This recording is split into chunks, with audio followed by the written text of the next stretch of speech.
তা দিয়ে পূরণ করে দেওয়া হবে। আর যদি তাও না হয়, আমি রহিম, রহমান, গফুর, গফফার, যা তোকে মাফ করে জান্নাতে দিয়ে দেবো। হাতটা দিলাম, এটা হলো বান্দার হক। এই বড় ভাইয়ের দল, এটা তোর বোনের হক। ও স্বামীর দল, এটা তোদের স্ত্রীর হক। ও পিতা মাতার দল, এটা তোদের সন্তানের হক। ও প্রতিবেশীরা, এটা তোদের প্রতিবেশীর হক। ও আত্মীয় স্বজনেরা, এটা তোদের আত্মীয়দের হক। এইভাবে মানুষের জন্য কিছু মানুষের হক আল্লাহ ধার্য করে আমার আপনার হাতে ধরিয়ে দিয়েছেন। যা, এটা আমার হক আর এটা বান্দার হক। দুনিয়ায় 60 বছর সময় দিলাম, আমারটাই যদি কিছু কম বেশি হয়ে যায়, আমি আল্লাহ ক্ষমা করে দেব। তোর যা পরবর্তীতে আছে, এটা ওটা দিয়ে পূরণ করে জান্নাতে যাওয়ার ব্যবস্থা করে দেব। আর বান্দার হক যেটা দিলাম, ও সন্তানেরা,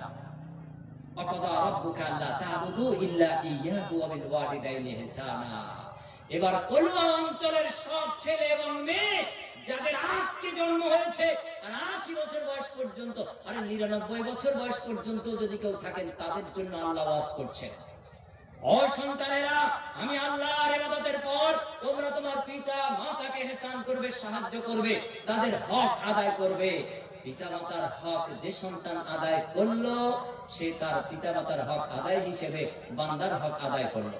বড় ভাই হিসেবে সন্তানের ভাই বোনদের হক আদায় করলো, প্রতিবেশী হিসেবে প্রতিবেশীর হক আদায় করলো। কিয়ামতের মাঠে আপনি দুটি সমানের সমান নিয়ে দাঁড়াবেন, মিজানের পাল্লায় সমান সমান, আপনার পুণ্যের পাল্লা ভারী হয়ে যাবে।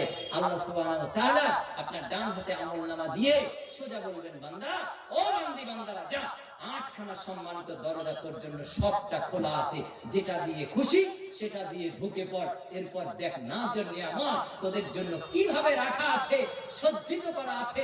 এত সুন্দর তুই কোনোদিন দুনিয়ার অন্তর দিয়ে চিন্তাও করিসনি, চিন্তা করে কোনোদিন পাওয়ারও কথা নয়। এই নাজর নিয়ামত পূর্ণ জান্নাত ও কলুয়াবাসী তোদের জন্য রাখা আছে।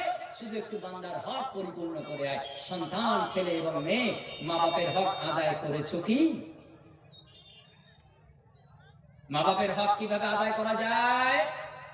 ছোট্টবেলায় লাফ মেরে বাপের কোলে ওঠা, এটা বাপের হক আদায় করা হয় না। এটা বাপের সোহাগ নেওয়া হয়, আদর নেওয়া হয়, ভালোবাসার লেনদেন হয়। 10 বছর বয়সে বাপকে এক গালে একটা চুম্বন দিলে এটাই বাপের হক, শেষ নয়। বাপ যখন 60 বছরের বৃদ্ধ, মা যখন 70 বছরের বৃদ্ধা, এভাবে যখন বার্ধক্য বার্ধক্যায় তারা পরিণত হলো, অমনি তুমি 25-30 বছরের তারা যুবক যুবতী, তুমি এবার ইনকাম সক্ষম, তুমি এবার চাকরি করো, ব্যবসা করো, রোজগার করো, তোমার মাসে যায় তার থেকে নির্দিষ্ট পরিমাণ তোমার বাড়ির ফ্যামিলির খরচের আগে তোমার মায়ের হাতে, তোমার বাপের হাতে দিয়ে দিলে, এর নাম বাপের হক আদায় করা। ও এলাকার যুবক ভাইরে, তোমার জন্য আজকে রাতের সেরা আওয়াজ, তুমি তোমার বোনের হক কতটুকু আদায় করেছো?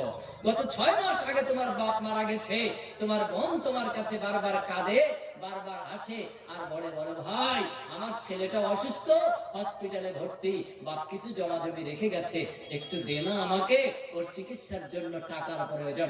আপনি বলেন, আমার এখন সময় নেই, আমার দোকানের টাইম, আমার অফিস টাইম, আমার বিভিন্ন কাজকর্ম আছে। ও এলাকার সকল ভাইদের উদ্দেশ্যে বলছি, তুমি যতদিন পর্যন্ত তোমার বোনের জমি ফাঁকি দেবে, তাহাজ্জুদ রাত 3টা থেকে কেন, রাত 9টার থেকে ফজরের আগ পর্যন্ত পড়েও জান্নাতে যাওয়া যাবে না। এটা হলো হুকুকুল ইবাদ, বান্দার হক। ভাই হিসেবে বোনের হক আদায় করতে হবে, বোন হিসেবে ভাইয়ের হক আদায় করতে হবে, স্ত্রী হিসেবে স্বামীর হক আদায় করতে হবে, স্বামী হিসেবে স্ত্রীর হক আদায় করতে হবে। অতএব কত ভাইপো তো এখানে এখনো আছেন, আজকে রাতে 500 টাকা চাঁদা দিয়ে জান্নাতের দরজায় পৌঁছে যেতে চান। রাসূল বলেছে জান্নাত হবে, অবশ্যই হবে। রাসূল যেহেতু বলেছে, আরো সহজ পথ আছে। আপনি শুধুমাত্র আপনার ওই ফুফুর জমি আপনার বাপ আপনার জমির মধ্যে ঢুকিয়ে দিয়ে গেছে, আগামীকাল সকালবেলা ফুফু আম্মাকে ডেকে এনে বলবেন, ফুফু আম্মাজি, আমার আব্বা ভুল করে আপনার জমি আমার পুকুরের মধ্যে রেখে গেছে, এই কোণার থেকে আপনার অংশ, এটা আপনি বিক্রি করে নিয়ে যান, না হয় লিজ দিয়ে টাকা নেন, না হয় জাল ফেলে মাছ তুলে খান, অথবা বিক্রি করে টাকা জমা, এটা আপনার, আমার বাপ ভুল করে গেছে। এর নাম হলো জান্নাতি ভাইপো। এখন আপনি চিন্তা করেন যে আপনি মানুষ হিসেবে পৃথিবীতে বাঁচবেন, না শুধু ধার্মিক দাবি নিয়ে পৃথিবীতে বাঁচবেন। মনে রাখবেন, শিয়াল, কুকুর, বাঁদর, বিড়াল, এদের সামাজিকতার প্রয়োজন হয় না। এখন আপনাকে দুটো প্রাণী দেখাই, একদিকে জঙ্গলের শিয়াল, আর একদিকে আমার মতন 40 কেজি ওজনের 40 বছরের একটা মানুষ। এই ডান হাতের শাহাদা আঙ্গুলি, এটা হলাম আমরা মানুষ। এই বাম হাতের শাহাদা আঙ্গুলি, এটা হলো ওই জঙ্গলের একটা শিয়াল। পাশাপাশি আনলাম, দেখেন তো এই দুই আঙ্গুলের মধ্যে কোনো পার্থক্য আছে? নেই। আমি মানুষ, জন্ম নিলাম, 25, 30, 40 বছর পৃথিবীতে বাঁচলাম, আমারও 2-4টে ছেলে মেয়ে হলো, আমিও কারোর মা বাপ হলাম, মারা গেলাম। আপনারা জানাজার ব্যবস্থা করলেন, ওই যে জঙ্গলের পাশে কবরস্থানে গর্ত খুললেন, দাফন কাফন করে চলে আসলেন, কোনো অবদান আমার পৃথিবীতে নেই। এবার দেখেন জঙ্গলের শিয়াল, ও জন্ম নিল, 15-20 বছর বাঁচলো, ওরও 2-4টে ছেলে পেলে চেলাবেলা আছে, ওরও কেউ না কেউ মা বাপ আছে। ও মারা গেল, ওকে আমরা গর্ত করে রাস্তা থেকে সরিয়ে নিয়ে গর্ত করে জমিতে চাপা দিয়ে দিলাম। ওর পৃথিবীতে কোনো দিক নির্দেশনা আছে, নিশানা আছে? কিছু নেই। শিয়ালেরও কোনো নিদর্শন নেই, অবদান নেই, খুঁজে পাওয়া গেল না। ওর মৃত্যুর পর মাটি চাপা হয়ে গেল। আমি হেদায়েতুল ইসলাম, আমারও যদি এই পৃথিবীতে 60 বছরের জীবনে, 80 বছরের জিন্দেগিতে, 50 বছরের আয়ুষ্কালে যদি কোনো অবদান রেখে যেতে না পারি, ওই জঙ্গলের শিয়াল বাবাজির সাথে আমি হেদায়েতুল ইসলামের পার্থক্য আপনি করতে পারবেন না। এই পৃথিবীতে মানুষ হিসেবে আপনাকে কিছু অবদান রেখে যেতে হবে, কিছু না কিছু মূল্যায়ন করে যেতে হবে। আপনি এই পৃথিবীতে মসজিদ নির্মাণ করে যাবেন, মাদ্রাসা নির্মাণ করে যাবেন, মক্তব নির্মাণ করে যাবেন, স্কুল নির্মাণ করে যাবেন, কলেজ বিশ্ববিদ্যালয় নির্মাণ করে যাবেন। এই পৃথিবীতে কিছু না কিছু নিদর্শন আপনি রেখে যাবেন। এরপর আমি মারা গেলাম, আমার কবরস্থানে দাফন করে আসার পর আপনি চাঁদ দোকানের সামনে বলবেন, হেদায়েতুল ইসলাম উনি আজকে মারা গেছেন, কিন্তু মসজিদটা তৈরি করে গিয়েছিলেন, আরে মাদ্রাসাটা তৈরি করে গিয়েছিলেন, স্কুলটা তৈরি করায় অবদান রেখেছিলেন। আমি আপনাদের হৃদয়ের মধ্যে বেঁচে থাকলাম, এর নাম মৃত্যুর পর অমর থাকা, বেঁচে থাকা। অন্যটা বেঁচে থাকা নয়, সাইনবোর্ডে ফটো দিয়ে বেঁচে থাকা যায় না। পৃথিবীতে অবদান, বৈশিষ্ট্য বজায় রাখার মাধ্যমে বেঁচে থাকা যায়। অতএব পৃথিবীর প্রতিটি মানুষকে বাসস্থানের অধিকার দেবেন, আপনিও সুন্দর শান্তিপূর্ণ একটি বাসস্থান তৈরি করবেন, এটা আল্লাহ আপনাকে অধিকার দিয়েছে। পৃথিবীর কোনো মানুষের বাসস্থান কেড়ে নেবেন না। যদি আপনি কেড়ে নেন, আপনি যত বড় তাহাজ্জুদ গুজারি হন, যত জীবনে যতবার হজ করেন, জান্নাতের 8খানা সম্মানের দরজা একটাও আপনার জন্য ওপেন খোলা থাকবে না। এবার ভাই হিসেবে বোনের জমি আগামীকালে দিয়ে দেওয়ার ব্যবস্থা করে দেবে। যদি দিতে পারেন, জান্নাতের 8খানা দরজা খোলা। ভাই কইছে কুম্মার জমি সব দিয়ে দেবেন। আমার উপর এলাকার সব বোনেরা খুশি হয়ে গেছে, বলছে হুজুর একদম কার্যকরী একটা ওয়াজ করেছে। ওই যে বলেছি, ভাই চায় বোন পরিবর্তন হয়ে যাক। ভাইরা সবাই চায় আমাদের বোনেরা যেন কেউ সম্পত্তি না চায়, ওরা শুধু আসবে, দুবেলা খাবে, বাড়ি যাবে, কেউ কোনোদিন বিপদে যেন না পড়ে, কোনোদিন যেন আমাদের জমির ভাগ না চায়। আমি আপনাকে বলি যে আপনাকে আল্লাহ ছেলে হিসেবে পৃথিবীতে পাঠিয়েছে, যদি মেয়ে হিসেবে পাঠাতো তাহলে আপনার কি দাবিটা হতো? যে অবস্থা আপনার হতো, আজকে আপনার বোন আপনার বাড়ি আসার আগে তার জমি, তার পুকুর, তার পাওনা, তার অর্থকড়ি, পৈতৃক সম্পত্তি আপনি তাকে সমবন্টন দিয়ে দেবেন, কোরআন অনুযায়ী, হাদিস অনুযায়ী, ইসলাম অনুযায়ী। তবে আপনি মানুষ। 3 নম্বরে বলছিলাম বাসস্থানের অধিকার আপনি নেবেন, পৃথিবীর সব মানুষকে দেবেন। আমার যদি ঘর না থাকে, আপনার বাড়িতে ঘরের মধ্যে এক কোণায় জায়গা করে দিলে হলো, দিয়ে হলো বাসস্থানের অধিকার দেবেন। এটা রাসূল সাল্লাল্লাহু আলাইহি সাল্লাম বলেছেন, আল্লাহ নবী বলেছেন, তোমরা কোনো মানুষের পথ চলার পথ আটকাবে না। যদি কারোর রাস্তা আটকাও, আল্লাহ তোমাদের জান্নাতে যাওয়ার রাস্তা আটকে দেবেন। অতএব শুধু নামাজ পড়ার মাধ্যমে জান্নাত হয় এটা ঠিক, তবে আরো কিছু সহজ কাজ আছে, তা দিয়েও সহজে জান্নাতে যাওয়া যায়। আল্লাহ নবী বললেন, কারোর চলার পথ আটকাবে না। ও মুসলমান, জীবনে হিসাব করে দেখো তো, কার কতবার রাস্তা আটকে দিয়েছো? আল্লাহ নবী সাহাবীদেরকে লক্ষ্য করে বলেছেন, ও আমার সাহাবীরা, তোমার বাসঘর ছোট করে যদি মানুষের চলার পথ দিতে হয়, প্রয়োজনে তাই দেবে। তোমরা যদি দিতে পারো, জান্নাতের পথ আল্লাহ তোমাদের জন্য সুগম করে দেবেন, সহজ করে দেবেন, সরলীকরণ করে দেবেন। জান্নাতে তোমরা যেতে পারবেই। আর আজকে যদি মানুষ হয়ে একজনের চাষের জমির পথ আটকে দাও, যে আমার রাস্তা দিয়ে ওকে যেতে দেবো না, দেখি ও ধান কি করে চাষ করে, ভুট্টা কি করে চাষ করে, পুকুরে মাছ চাষ কি করতে যায়, তোমার জান্নাতে যাওয়ার রাস্তা আটকে দেবে। এবার হিসাব করো তুমি কোন পথ আটকাচ্ছ। তাই বলছিলাম বাসস্থানের অধিকার নেবেন, অপরকে দেবেন, কারোর বাঁশ গৃহ ভাঙবেন না। আমি ছোট্ট বাচ্চাদের বলি, আমার সোনামণি ছোট সন্তানেরা, ছেলে এবং মেয়েরা, এমনকি পক্ষীকুল, পাখি প্রাণী, তাদের বাসগৃহ, ভাষা বাড়ি, এটাও তোমরা ইচ্ছাকৃত ভাঙবে না।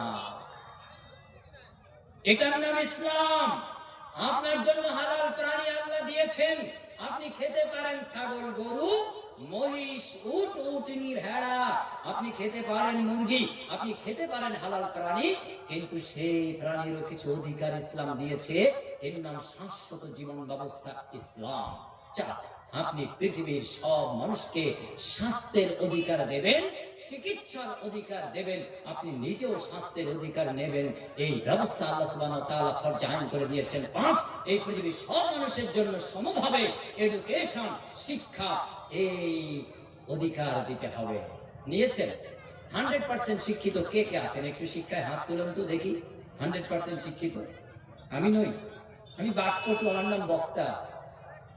এটাকে যদি বাংলায় ওই নার্সারির বাচ্চাদের মিশনারি স্কুলগুলিতে দেওয়া হয় যে উল্টো করো, কি বলেন, শব্দ উল্টো করা হয় না, তাহলে কি হবো আমরা?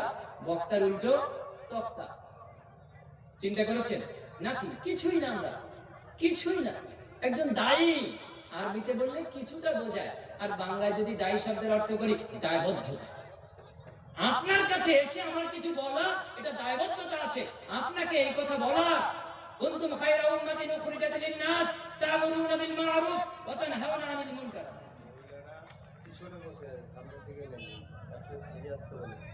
সেটা মহিলাদের কি বলি, পুরুষ ভাইদের দেখে আমার মোবাইলটা পকেটে আছে, বুঝলেন? টাইমটা আপনার টাইমটা একটা ঘড়ি এখানে দেওয়া ভালো। মা বোনদের বলছি বা পুরুষ ভাইদেরও বলছি যে সামনে যে জায়গাগুলি ফাঁকা আছে ডানে বামে, সেই জায়গাগুলির দিকে একটু এগিয়ে যান। যারা রাস্তায় আছে, গেটে আছে, তাদেরকে একটু বসার সুযোগ দেন।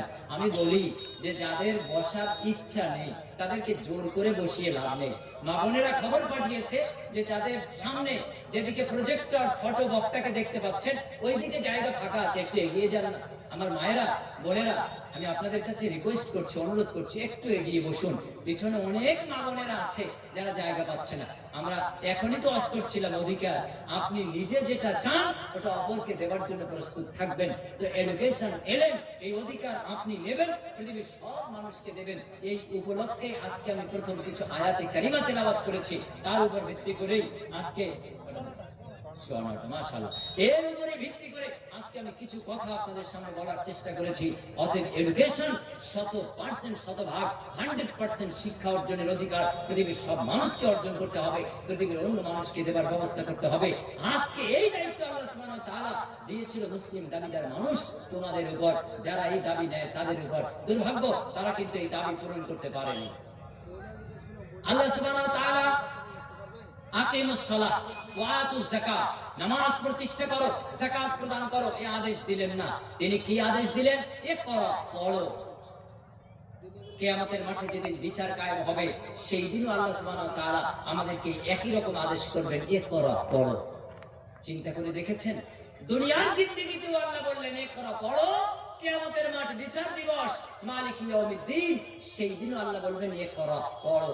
কিন্তু সেই দিন পড়ে কিছু অর্জন করা যাবে না। পড়ে হয় আনন্দ হবে, না হয় পড়ে আফসোস করতে হবে কিয়ামতের দিন। আর এই দিন পড়ে অর্জন করা যায়, মর্যাদা বাড়ানো যায়, উচ্চ মর্যাদায় আসীন হওয়া যায়, যে পর্যায়ে আছেন র্যাঙ্ক বৃদ্ধি করা যায়, যে ক্ষেত্রে আছেন আর উচ্চ মাকাম লাভ করা যায়। এই দুনিয়ায় আল্লাহ সুবহানাহু ওয়া তাআলা সে আদেশ দিয়েছেন ইকরা, পড়ো। পড়লে কি হবে? আপনার আত্মমর্যাদা বৃদ্ধি হবে, ব্যক্তি, পরিবার, সামাজিক অবস্থান উন্নতি হবে। আর যদি না পড়েন তাহলে এর বিপরীত হবে। ওই যে বলছিলাম বক্তা, ছোট্ট বাচ্চাদের উল্টো শব্দ দিলে তক্তা। আপনি যদি শিক্ষিত হন উন্নতি হবে, আর যদি অশিক্ষিত হন তাহলে অবনতি হবে। এখন সিদ্ধান্ত আপনার নিতে হবে। আমি আপনাকে রাত 3টে পর্যন্ত ওয়াজ করেও ওয়াজ বোঝাতে পারবো না, কারণ আপনি যদি নিজে বুঝ না নেন। আমাকে আপনি সন্ধ্যা 6টা থেকে রাত 9টা পর্যন্ত টাইম দিলেন, মাইক্রোফোন দিলেন, সারা দুনিয়ার সব মাইক খাটানো হলো। আপনারা বললেন উত্তর দিনাজপুর হেমতাবাদ এলাকার রসগোল্লার স্বাদ কেমন? আপনার সাবজেক্ট এটা, এটা একটু আমাদের রসগোল্লা সম্পর্কে বুঝিয়ে যান। 3 ঘন্টা ওয়াজ করলাম, 9টা বেজে গেছে, মাইক্রোফোনটা খুলে আপনাদের হাতে দিলাম যে 3 ঘন্টা ধরে ওয়াজ করে হেমতাবাদ অঞ্চলের সব মিষ্টির দোকানের রসগোল্লার স্বাদ বুঝিয়েছি। একটু 1 মিনিট সময় নিয়ে ব্যাখ্যা করুন তো রসগোল্লার স্বাদটা কেমন হয়েছে। অনেক রকম ব্যাখ্যা দেবেন। 3 ঘন্টা পার না করে আপনার এলাকার আশেপাশের মিষ্টান্ন ভান্ডারে যে 20খানা রসগোল্লা বাটি ভরে নিয়ে আসলাম, আর সামনের ছোট ছোট মধু বাচ্চা সোনামণিদের ডাকলাম, আর আপনাদেরকেও ডাকলাম, যাদের রসগোল্লা শুনে জিভে রস এসে গেছে, গালে একটা করে রসগোল্লা তুলে দিলাম, সময় 30 সেকেন্ড, মাইক্রোফোন হাতে দিলাম। 3 ঘন্টা ওয়াজ করে রসগোল্লার স্বাদ বেশি বুঝেছেন, না 30 সেকেন্ডে চিবনি দিয়ে রস খেয়ে ভালোবেসে বুঝেছেন? ছোট্ট বাচ্চাটা লাভ করে লাভ দিয়ে বলবে 30 সেকেন্ডে বেশি বুঝেছি। ও মুসলমান, শুনে যতদিন ধর্ম বুঝতে চাইবেন, ওই 9 ঘন্টা ধরে রসগোল্লার স্বাদে জিভে পানি আসবে, আর 30 সেকেন্ড ডাল জিভের উপর দিয়ে রসগোল্লার স্বাদ বেশি বোঝা যাবে। ইসলামের রসগোল্লা হলো আল কোরআনুল কারীম আর রাসূলুল্লাহ সাল্লাল্লাহু আলাইহি ওয়াসাল্লামের সহিহ হাদিস। এটা যেদিন হাতে তুলে চোখ দিয়ে দেখে মুখ দিয়ে পড়বেন, অন্তরিক্ষে গেঁথে নেবেন, সেই দিন বুঝবেন রসগোল্লা নামক ইসলামের স্বাদ কি। এর আগে বোঝা যাবে না। ওই জন্য বলেছি আমি বাকপটু, তাই আপনারা বলেন বক্তা। এ দিয়ে ইসলামের উন্নতি হবে বলে আমি গ্যারান্টি দিতে পারি না, কিন্তু আপনার মাদ্রাসার উন্নতি করার মাধ্যমে আপনার এলাকায় ইসলামের উন্নতি হবেই হবে। আমি কোটি কোটি % গ্যারান্টি দিয়ে যাচ্ছি। কোনো বাপের বেটা যদি থাকে এই কথা পাল্টে ঘুরিয়ে দেখাতে পারে, দলিল সামনে আনতে পারে, আপনারাও সাক্ষী দেবেন এটাই ঠিক। এই শিক্ষা ব্যবস্থাকে ঢেলে সাজানোর মাধ্যমেই সমাজ উন্নতি করা সম্ভব। আমি 3টি দিক আপনাদের সামনে পেশ করছি। 1, আপনি আপনার উন্নতি চান, শক্তিশালী প্রতিষ্ঠান গড়ে তুলুন। মাদ্রাসা দুর্বল হলে হবে না, শক্তিশালী। স্কুল দুর্বল হলে হবে না, শক্তিশালী স্কুল হতে হবে। কলেজ দুর্বল কলেজ হলে হবে না, শক্তিশালী কলেজ হতে হবে। বিশ্ববিদ্যালয় শক্তিশালী বিশ্ববিদ্যালয় হতে হবে। আপনার এই যে ইউটিউবার, আপনারা মিডিয়া, এরকম মিডিয়া হলে হবে না। আপনাকে জগৎ বিখ্যাত চ্যানেলের মালিক হতে হবে, মিডিয়া হতে হবে। এর নাম শক্তিশালী প্রতিষ্ঠান। যেদিন আপনার শক্তিশালী প্রতিষ্ঠান থাকবে, সেদিন আপনি উন্নত। সেদিন আপনাকে সবাই sir sir sir sir sir শুনতে শুনতে বলবেন, আর স্যার বলিস না ভাই বল। স্যার শুনতে শুনতে বলবেন, স্যার বলিস না দাদা বল। স্যার শুনতে শুনতে বলবেন, ওসব বলিস না, আর আমার নাম ধরে ডাক। আর এখন আমাদের স্যার বলে। 1 নম্বর, শক্তিশালী প্রতিষ্ঠান চাই, শক্তিশালী মসজিদ চাই, শক্তিশালী মাদ্রাসা চাই, শক্তিশালী স্কুল কলেজ বিশ্ববিদ্যালয় চাই, শক্তিশালী হসপিটাল চাই, শক্তিশালী মেরুদণ্ডওয়ালা পুরুষ চাই, শক্তিশালী এই সমাজ ব্যবস্থার অধিকর্তা চাই, শক্তিশালী মসজিদ কমিটি চাই, শক্তিশালী মাদ্রাসা কমিটি চাই, শক্তিশালী জলসা কমিটি চাই। আপনারা রাত 10টায় আসবেন, খাওয়া রক্ত যখন হবে তখন, আর তখন প্রধান বক্তা নূর মোহাম্মদ বর্ধমানী সাহেবের মতন কোরআন হাদিস সম্মত বক্তাকে তোলা হবে। এরকম দুর্বল কমিটি হলে হবে না, শক্তিশালী কমিটি। দেখেছিলেন ওই যে কিষানগঞ্জ শক্তিশালী কমিটি, 2010 সাল, কলাক চেহারা আর কলাক মানুষ ভিড় করেছিলেন। দেখেছিলেন রুটির দোকানদাররা কত রুটি তৈরি করেছিলেন, তারপর ভিড় করেছিলেন নেই নেই। টাওয়ার কোম্পানি সেগুলিও ফেল, কোন ফোন এদিক ওদিক কল যায় না, টাওয়ার লক হয়ে গেছে। হ্যাঁ, চলো শক্তিশালী কমিটি, শক্তিশালী প্রতিষ্ঠান, শক্তিশালী মাদ্রাসা, শক্তিশালী অবস্থান আপনার চাই। নাম্বার 2, আপনাকে শক্তিশালী সিলেবাস পরিকাঠামো তৈরি করতে হবে। শক্তিশালী সিলেবাস আপনাকে নিতে হবে, উন্নত সিলেবাস আপনাকে নিতে হবে। মদিনা বিশ্ববিদ্যালয়ের সাথে, উম্মুল কুরা বিশ্ববিদ্যালয়ের সাথে, মিশর আল আজহার বিশ্ববিদ্যালয়ের সাথে, মালয়েশিয়া ইসলামিক বিশ্ববিদ্যালয়ের সাথে, আপনার কি বলে আমাদের এখানে দিল্লির যে বিশ্ববিদ্যালয় আছে, কেরালার বিশ্ববিদ্যালয় আছে, কলকাতা বিশ্ববিদ্যালয় আছে, তার সাথে কট করে তার সাথে পঠন ক্রিয়া সিলেবাস আপনাকে মাদ্রাসা, স্কুল কলেজ বিশ্ববিদ্যালয় ঢেলে সাজাতে হবে। এইভাবে যদি আমরা পারি, তাহলে আমার আপনার ছেলে একদিকে হবে হাফেজ, একদিকে হবে কারি, একদিকে হবে আলেম, একদিকে হবে শাইখুল হাদিস, একদিকে হবে মসজিদের ইমাম, একদিকে হবে মাওলানা মুফতি, অপরদিকে ওই ব্যক্তি হবে একজন ইঞ্জিনিয়ার, একজন ডাক্তার, একজন মাস্টার, একজন ব্যারিস্টার, একজন আমলা, একজন সচিব, একজন ডিএসপি, একজন এসপি। এই সমাজ পরিচালক একজন যোগ্য উত্তরসূরি নেতা মাওলানা আবুল কালাম আজাদ, এপিজে আব্দুল কালাম দেশের সর্বশ্রেষ্ঠ নাগরিকে সুনাগরিক হিসেবে প্রতিষ্ঠিত হবে। নচেত সম্ভবপর নয়, নচেত সম্ভবপর নয়। সেই জায়গায় দাঁড়িয়ে আপনার কাছে একটি প্রশ্ন দিয়েই আমি আমার আজকে কলুয়া মাদ্রাসাকে মূল্যায়ন করবার চেষ্টা করছি, বোঝার চেষ্টা করি। সম্মানিত উপস্থিতি, দেখেন আমার আপনার শ্রেষ্ঠত্ব কিসের ভিত্তিতে দেওয়া হয়েছে। শ্রেষ্ঠত্ব যদি ওজনের কারণে হতো, যে আমার 120 কেজি ওজন, আমি সব থেকে সর্বেসর্বা, তাহলে কি হতো? জলহস্তি টনকে টন ওজন, গন্ডা টনকে টন ওজন, হাতি কত ভারী। হয়নি শ্রেষ্ঠত্ব। হিংস্রতার কারণে যদি শ্রেষ্ঠত্বের দাবি হতো, তাহলে বনের রাজা সিংহ বাঘ, তার হিংস্রতা কত, ওই শ্রেষ্ঠ হয়ে যেত। বিষাক্ততার কারণে যদি শ্রেষ্ঠত্বের দাবিদার হতো, তাহলে হতো আপনার ঘরের পাশে গর্তের মধ্যে লুকিয়ে থাকা গোপন সাপ। তাহলে হিংস্রতার কারণে শ্রেষ্ঠ হওয়া যায় না, ওজন ভারিত্বের কারণে শ্রেষ্ঠত্বের দাবি রাখা যায় না, বিষাক্ততার কারণে শ্রেষ্ঠত্ব হওয়া যায় না। শ্রেষ্ঠত্ব অর্জন করতে গেলে আমাকে আপনাকে যা অর্জন করতে হয় সেটা হলো এলেম, বিদ্যা, শিক্ষা, এডুকেশন। এটা যদি অর্জন হয় তাহলে আপনার ওজন কম হলেও আপনি শ্রেষ্ঠ। আপনার শক্তি সামর্থ্য কম থাকলেও আপনি শ্রেষ্ঠ। এই জন্য আল্লাহ সুবহানাহু ওয়া তাআলা প্রথম ঈমানের আদেশ দিলেন না, নামাজের আদেশ দিলেন না, রোজার আদেশ দিলেন না, হজের আদেশ দিলেন না, কালেমার আদেশ দিলেন না, তিনি সর্বাগ্রে আদেশ দিলেন ইকরা, পড়ো, বিসমি রাব্বিকাল্লাযী খালাক, যে রব তোমাকে সৃষ্টি করেছেন তার নামে পড়ো। খালাকাল ইনসানা মিন আলাক, যিনি যোগ সাদৃশ্য পদ্ধতিতে তোমাকে সৃষ্টি করে, তোমাদের সৃষ্টি করেছেন, যিনি কলমের মাধ্যমে, শিক্ষার মাধ্যমে তোমাদের সম্মান প্রদর্শন করেছেন, যিনি কলমের মাধ্যমে তোমাদের জ্ঞান প্রদান করেছেন। আল্লামাল ইনসানা মা লাম ইয়ালাম, আর মানুষ যা তোমরা জানতে না তা জানানোর মাধ্যমে কাররামনা বানি আদম, আদম সন্তানের মর্যাদা প্রতিষ্ঠা করেছেন। এখন আপনি বিবেক দিয়ে একটু ভাবুন তো, আপনি কিসের ভিত্তিতে নিজেকে বড় মনে করেন? শিয়ালের থেকে সম্মানী, গরুর থেকে সম্মানী, ছাগলের থেকে সম্মানী, বিড়ালের থেকে মর্যাদাপূর্ণ, কিসের ভিত্তিতে আপনি মনে করেন? বিড়ালটা দেখেছেন? পোষ্য বিড়াল, আপনি বাড়িতে বসে আছেন, ভাত খোলা আছে, মাছ রাখা আছে, তাও 2 পা উঁচু করে বসে আছে, খায়নি। মাঝে মাঝে কেবল মাথাটা নিচু করে পাটা একটু বাড়ায়, খায় না, পোষ্য বিড়াল। আর একটা বন বিড়াল ঘরের দরজা দুর্বল ভেঙে ঢুকে আপনার ঘরের মুরগি নিয়ে চলে যায়। এখন আপনি যদি অপরের বাড়ির দরজা ভেঙে, তালা ভেঙে অপরের মাল নিজে হরণ করেন, এখন চিন্তা করেন তো, ওই বন বিড়াল, নেকড়ে আর আপনার মধ্যে কোনো তফাৎ আছে? নিশ্চিত কোনো তফাৎ নেই। মানুষ 5টা বৈশিষ্ট্য অর্জন করতেই হবে।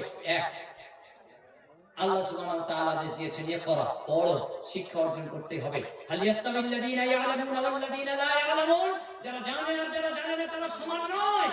যারা অন্ধ আর চক্ষুওয়ালা তারা সমান নয়, আলো আর অন্ধকার সমান নয়। এটা আল্লাহ সুবহানাহু ওয়া তাআলার কথা। অতএব নাম্বার 1 বৈশিষ্ট্য, মানুষ হিসেবে তাকে শিক্ষিত হতে হবে, কলমের জ্ঞানী হতে হবে, বই পুস্তকের জ্ঞানী হতে হবে, সর্বাগ্রে কোরআনের জ্ঞানী হতে হবে। এই অধিকারে তাকে অধিকারভুক্ত হতেই হবে। এরপর ঈমান বিল্লাহ, আল্লাহর প্রতি ঈমান আনয়ন করতে হবে। 3 নাম্বার, ইন্নাল্লাহা ইয়ামুরুকুম বিল আদল, আমি আল্লাহ আদেশ দিলাম তোমরা শতভাগ ন্যায়পরায়ণ হয়ে যাবে। 4 নাম্বার, ইন্নাল্লাহা ইয়ামুরু আন তুবাদ্দুল আমানাতি ইলা আহলিহা, যার যতটুকু যার কাছে জমা আছে শতভাগ আমানতদার হয়ে যেতে হবে, আমানত রক্ষা করে চলতে হবে। আল্লাহ সুবহানাহু ওয়া তাআলা আদেশ দিলেন, হে বিশ্বাসী সকল, সত্য কথা বলো, সত্যবাদীদের সাথে থাকো। এই সত্যবাদিতা অবলম্বন করতে হবে, শিক্ষিত হতে হবে, ঈমান রাখতে হবে, ন্যায়পরায়ণ হতে হবে, আমানতদার হতে হবে, সত্যবাদী হতে হবে। 5টি বৈশিষ্ট্য যদি অবলম্বন করা যায় তবে মানুষ হওয়া যায়। আল্লাহ সুবহানাহু ওয়া তাআলা বললেন, ওয়ালাকাদ দারানা লিজাহান্নামা কাসীরাম মিনাল জিন্নি ওয়াল ইনস লাহুম কুলুবুন লা ইয়াফকাহুনা বিহা ওয়া লাহুম আ'ইনুন লা ইবসিরুনা বিহা ওয়া লাহুম আযানুন লা ইয়াসমাউনা বিহা উলাইকা কাল আনআম বাল হুম আযাল ওয়া উলাইকা হুমুল গাফিলুন। আল্লাহ সুবহানাহু ওয়া তাআলা বলছেন, অধিকাংশ জিন ইনসানকে আমি জাহান্নামের ইন্ধন, জ্বালানি স্বরূপ সৃষ্টি করেছি।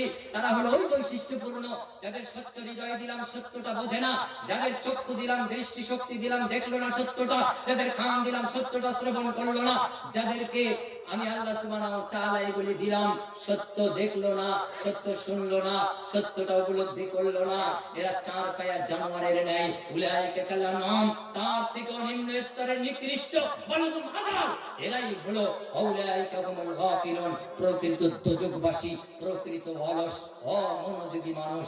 সিদ্ধান্ত আপনার, আপনি কোন খাতায় নিজের নাম রাখবেন, আপনি সিদ্ধান্ত নিয়ে বাড়ি যাবেন।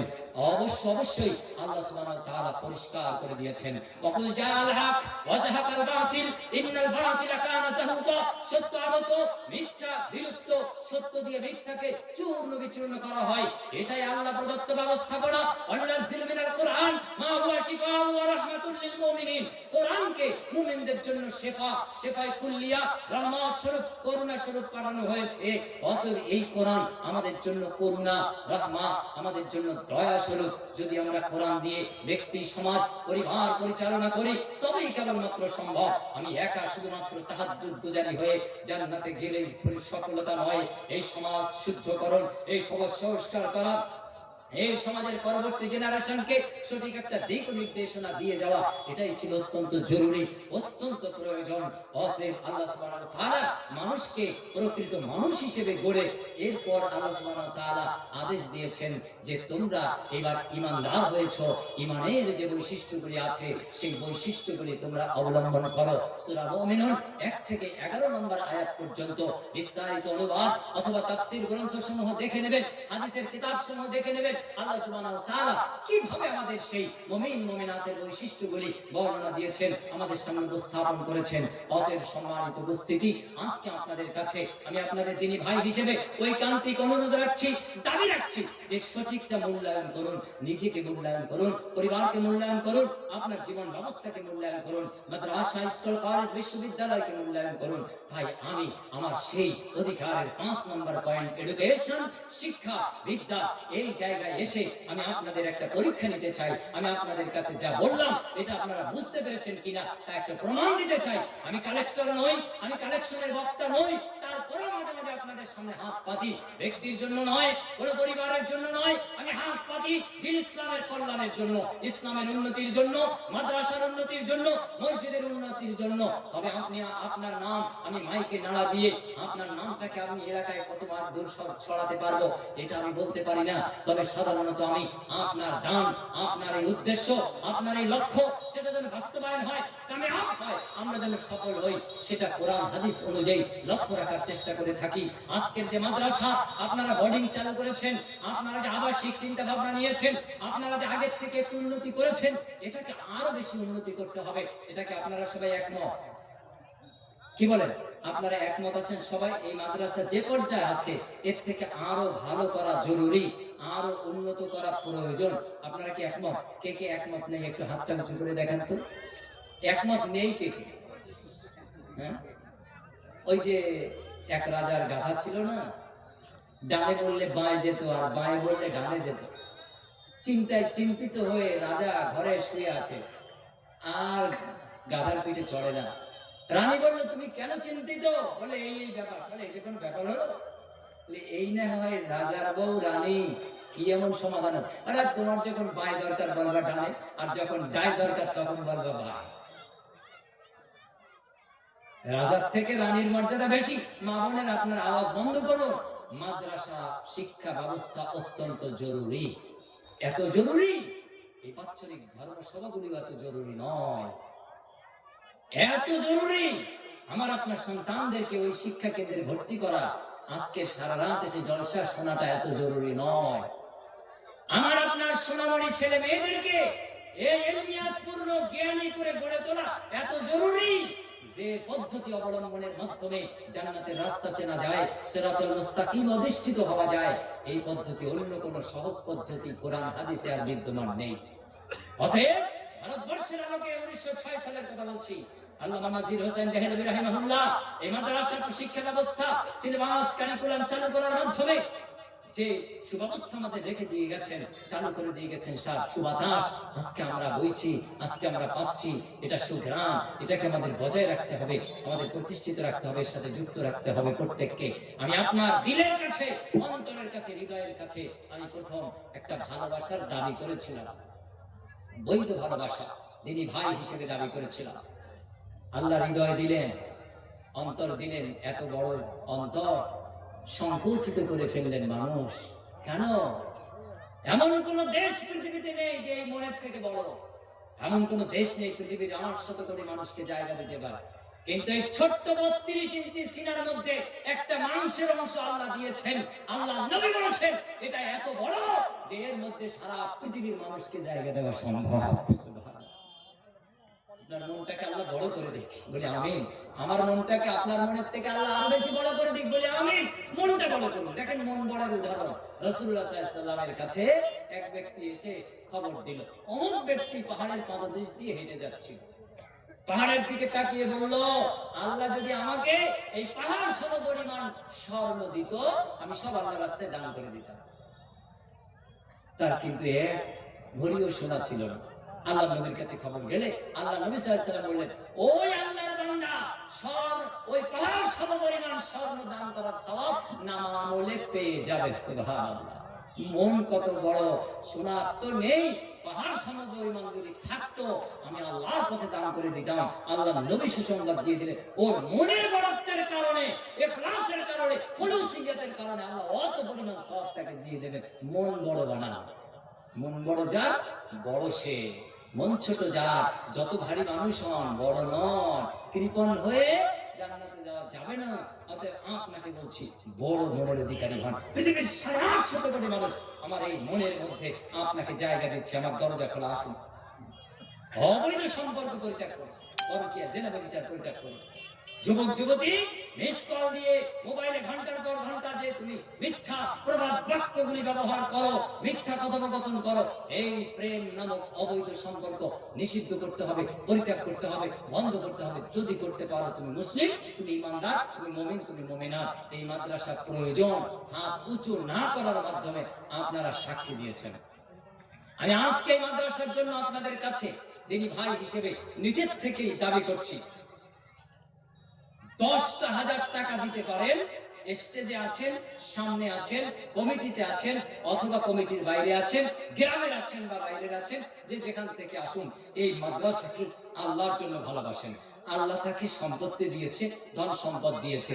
এমন একজন আল্লাহর খালেস বান্দা, এক আল্লাহর খুশির জন্য তার নামটা মাইকে বলা হবে না, নামা আমলে যেন তার দামটা উঠে যায়, নাজাতের উসিলা হয়ে যায়। এই মাদ্রাসার উন্নয়নের জন্য উপলব্ধি করে, অনুভব করে, এর প্রয়োজন, এর গুরুত্ব বুঝে আল্লাহর কোন বান্দা প্রথম আছেন যিনি ওই আশা নিয়ে দান করবেন, আমি প্রথম দানকারী, আমার পরে যারা দান করবেন আল্লাহ যেন তার অংশেও আমার অংশীদারিত্ব দান করেন। আল্লাহ রাসূল তা বলেছেন। একজন আল্লাহর বান্দা 10,000 টাকা কে দেবেন এই মাদ্রাসায়? আমি আপনার এলাকার মাদ্রাসার জন্য, ইসলামের জন্য, আল্লাহর সন্তুষ্টির জন্য। আচ্ছা, আল্লাহর এক বান্দা 500 টাকা দিয়েছেন, একটু নেব আমি 500, 1000, 2000, 5000 নেব ইনশাআল্লাহ। একটু ধৈর্য ধরুন, ইনশাআল্লাহ আপনাকে বঞ্চিত করব না। পরবর্তী আলোচক আসা পর্যন্ত চলবে ইনশাআল্লাহ। আমি 10,000 টাকা দাবি করছি। কে নাম লেখাচ্ছে? কত?